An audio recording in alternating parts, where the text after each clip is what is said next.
Healthcare. I'm going to use the XLV, right? So look at the XLV. It's what we think about these healthcare stocks here. Big rally. The XLV had a 7% rally over that 6-day period, from these lows to the 50-day moving average. Remember, I pointed out mean reversion was the fastest in healthcare. Every other sector had either not quite gotten there yet or was behind. And so that beats the stock market, this rally in healthcare. The sector itself is in fourth place year to date. The only other sectors that beat it, you'd have guessed, energy, utilities, and consumer staples, because I've just shared that with you. And if you look inside of there, you'll keep hearing people say healthcare, healthcare, healthcare. Well, if you start looking at the individual stocks, you may be enticed to buy something there, right? Moderna, it doesn't look like much, but that's 9%. It's because it's been beaten down so much there. Anthem, come on, you can do it. It's going to come up here. That's 8%. It's not going to come up. We'll move on to Edward Life Sciences. 6%. United Healthcare. I'm trying to be diverse here and not just focus on one area of healthcare. Look at that. Not as weak as the market. Much stronger on all the bounces there. Cigna was another one. It's up 6% there. Going over to like Eli Lilly. Look at that. Relative strength sitting at highs there. Pfizer, also something similar, about 6%. The reason I point this out is because when you see a rally like that, it is not time to chase it. It's time to build a watch list. Go, am I interested in the healthcare sector? And if I am, can I go find some stocks that I may be interested in buying? Can I build a watch list? Now, the reason, if you're a research member, the reason you can see that it is not time to buy the healthcare sector, take a look at this. This is in our research site here. What I did is a really simple calendar search. I said, okay, well, we had a 7% rally in healthcare, XLV I used.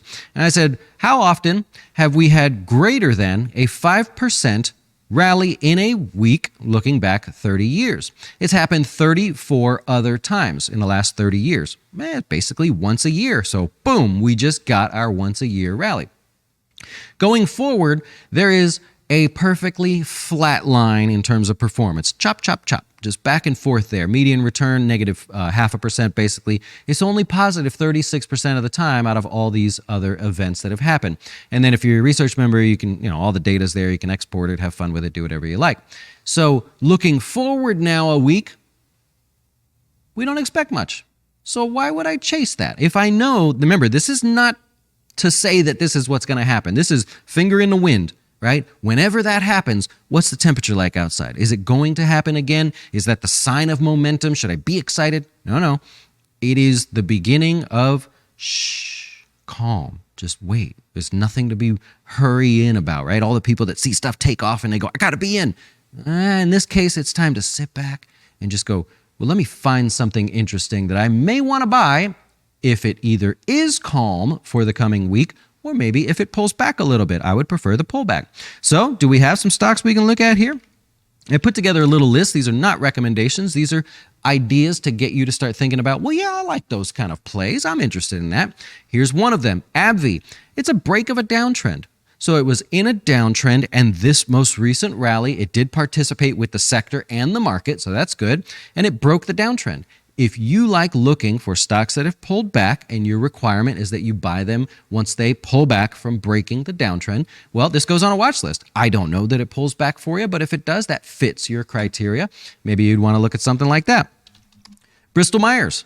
Well, first of all, this is one of the stronger stocks in the group. We can see that. That's not my opinion. That's just fact. And it broke out. A lot of people like to look at breakouts, not to buy the breakout, but to buy the pullback. I was always one of those. I want to see everybody take the risk on the breakout first, and then I'll come back if it pulls back. If it doesn't pull back, I'll let it go. So there you go. If you like pullbacks and breakouts, you've got one. Humana actually was similar. It's just not as clean. There's a breakout. See, it moved to new highs. Maybe it takes off without you, but maybe it pulls back. If it pulls back, you've got a stock that you put on a watch list and you come back to it. Cigna. I just talked about this one a second ago. It's relative strength and holding at highs. So this is a longer watch list. Maybe you don't want to buy it if it breaks out. You say, I'm going to wait for that pullback. Maybe you're a breakout player. I just wanted to give you guys a handful of stocks to put on a watch list, and you put them on your watch list based on what fits your eye and fits your portfolio. More importantly, might fit your investment plan and things that you're focused on there. So It's not a sector that gets talked about a lot. I just wanted to share that with you, and hopefully that helps.